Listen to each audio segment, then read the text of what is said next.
Hola, y en esta oportunidad vamos a desarrollar la solución del problema número 2 propuesto en la última evaluación, la PEP 2. Entonces acá se nos describe una situación donde se nos indica que los agentes económicos tienen serias dudas sobre la solvencia del sistema bancario local, digamos. Y se dice además que esto está afectando al mercado monetario. Entonces, tenemos algunas posibilidades para interpretar ese contexto.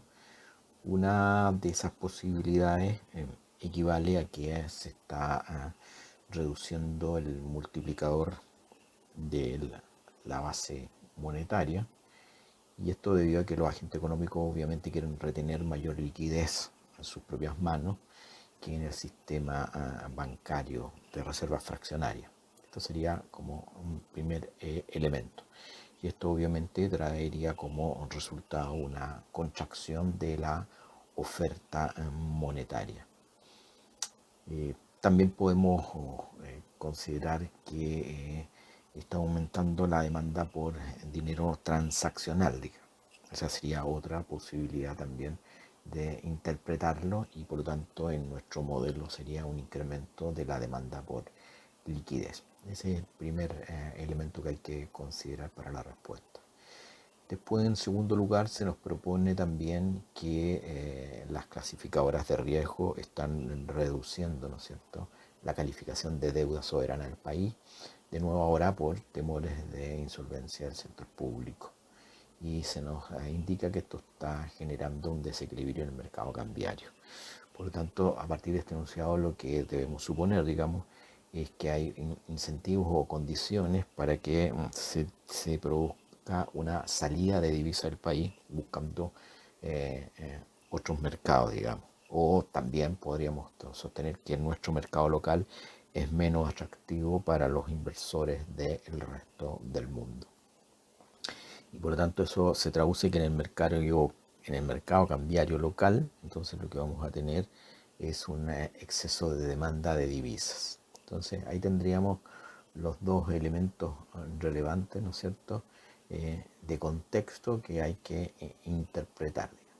Y se dice que a partir de esta situación inicial que está escrita, supuesto que usted considere adecuado, se debe determinar cómo esta economía alcanza un nuevo equilibrio. A todo esto se indica que el Banco Central, digamos, va a tener un mercado cambiario flexible, y que además la economía se describe con alta movilidad de capitales. Entonces, partamos inicialmente con un esquema, digamos, de nuestro clásico diagrama ISLM BP. Entonces vamos a considerar acá una IS, luego acá representaremos una LM, y como existe alta movilidad de capital, entonces vamos a también representar una BP más bien horizontal en relación al resto de las curvas que estamos acá señalando. Entonces vamos a etiquetar. Esta sería la curva IS, esta sería la BP y esta sería la LM. Entonces, si estas son las curvas que vamos a utilizar para hacer esta representación, entonces, ¿qué tenemos que considerar? Que el desequilibrio monetario, ¿no es cierto?, que se está planteando como contexto, está contrayendo la curva LM, ¿no es cierto? Las tasas de interés de equilibrio serían mayores, independiente de cuál ha sido la interpretación inicial que hemos dado a las condiciones de la solvencia. Y también tendríamos que considerar que hay una tendencia al déficit en la balanza de pagos, y por lo tanto también la condición inicial implicaría que esto se reflejaría en una nueva representación de la BP. Entonces podríamos decir que inicialmente voy a representar una nueva curva. Entonces, ¿cómo quedaría la situación inicial? Diríamos que el mercado monetario se ajusta rápidamente, entonces deberíamos suponer algo por el estilo. La tasa de interés sube para equilibrar el mercado monetario y responder a esta situación que se está describiendo. Esta sería la tasa inicial en que el mercado estaría en equilibrio. Este sería el nivel de producto. Y dependiendo de la situación que uno genere con la desequilibrio externo, podríamos finalmente encontrarnos una situación como esta, que en ese caso estaríamos con superávit la balanza de pago, es decir, el alza de tasa del ajuste del mercado monetario es tal que genera superávit la balanza de pago, o también podría ser otra opción. Entonces, claro, inicialmente tendríamos una situación que prevalece el déficit. Esa es una elección que tenemos que hacer, digamos, cuando desarrollemos el problema. Voy a suponer que prevalece, como aquí está indicado, el déficit en balanza de pago.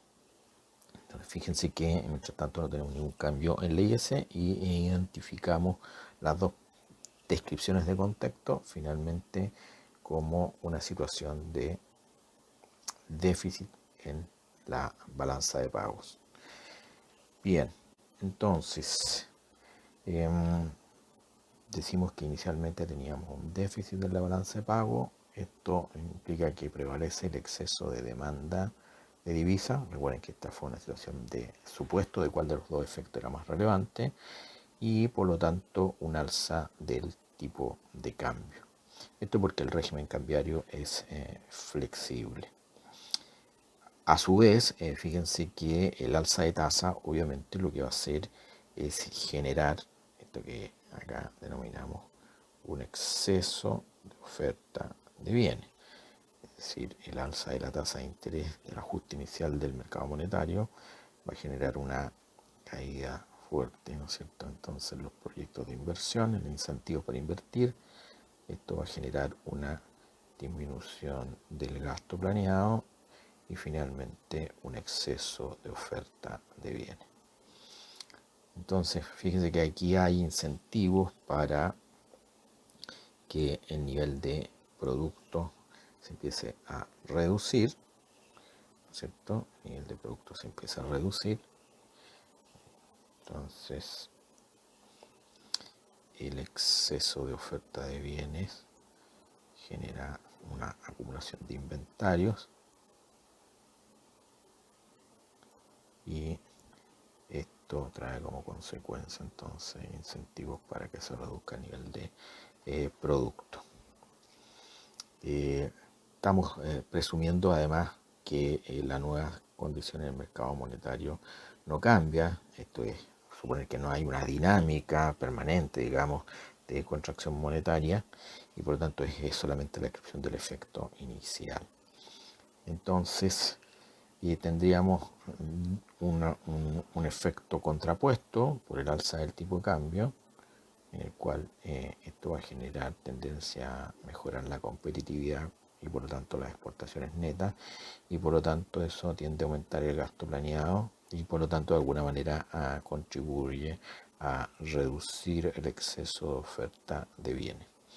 Desde el punto de vista de nuestro diagrama, entonces diríamos, bueno, esta BPE tiende a expandirse, digamos, a necesitar menores tasas de interés para equilibrar el balance de pago, fruto de que está aumentando el tipo de cambio.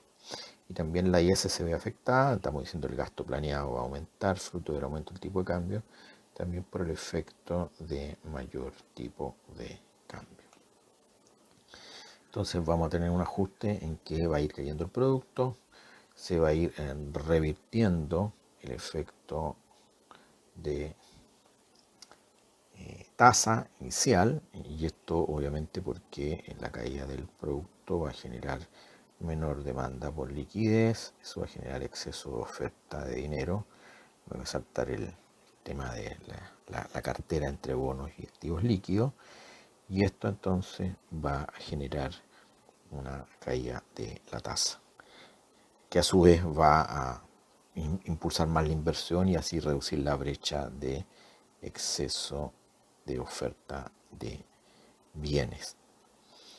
Entonces, el sistema se va a ir ajustando, donde ahora vamos a tener una reversión del fenómeno inicial de tasas, el producto se va a ir reduciendo y deberíamos esperar que finalmente tuviéramos una zona, si ustedes quieren, de convergencia que estaría en torno a ese nivel de tasa, ¿no es cierto? Y de nivel de producto. La LM ya no tiene mayores cambios y por lo tanto lo que observamos es que finalmente, de acuerdo a los supuestos que nosotros hicimos acá, vamos a tener una reducción del producto, una alza inicial de tasa y después una reducción, claramente tendríamos mayor tasa de interés de la inicial y obviamente una devaluación de nuestra moneda por alza del tipo de cambio. Estos serían los aspectos relevantes entonces que tendríamos que considerar en nuestra respuesta. Obviamente todo aquí está muy centrado en los supuestos que se consideren para desarrollar el problema. Ahí está, si ustedes quieren, la clave y lo que se va a evaluar en la respuesta, cómo se hicieron las interpretaciones de acuerdo a lo que se proponía en la pregunta.